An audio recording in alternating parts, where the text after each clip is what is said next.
Listo. Shabbat Shalom, amados hermanos. Me siento sumamente gozoso en estar en este día santo y bendito. Aquí estamos preparando, esto es en vivo, preparando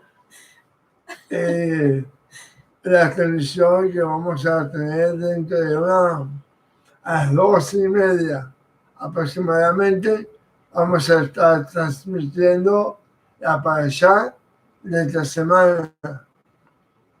Mi esposa y yo le hacemos pues esta cordial invitación a todos ustedes, a nuestros hijos espirituales, nuestros hijos en Bellacor de Caracas, también en Bellacor de Los Teques, también los hermanos de la congregación Bedejem de Maracayo y también los hermanos de la congregación del Pastor Santiago allá en Margarita.